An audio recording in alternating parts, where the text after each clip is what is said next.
Some of the best band names come from long nights of brainstorming, and others just happen. For Portugal, the man, their now iconic name, began almost as a joke, a playful concept that, once spoken aloud, simply stuck. What started as a tongue in cheek idea about creating a mythical persona ended up defining one of the most unique and inventive acts in modern rock.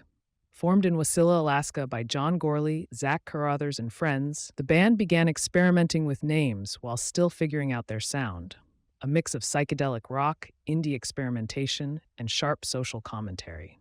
Gorley, who has always had a fascination with art and identity, pitched the idea of naming the band after a fictional character, someone larger than life, like a musical alter ego.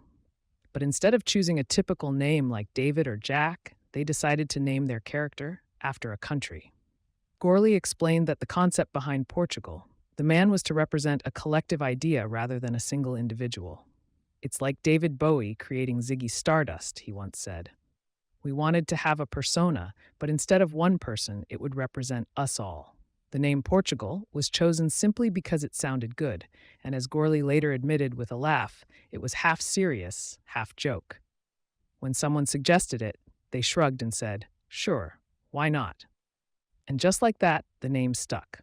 The addition of the man completed the thought: if Portugal were a person, that's who they'd be.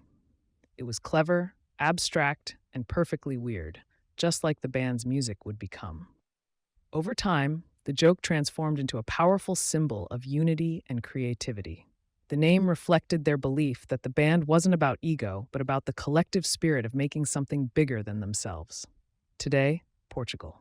The man's once random name is recognized worldwide, emblazoned on festival posters and Grammy trophies.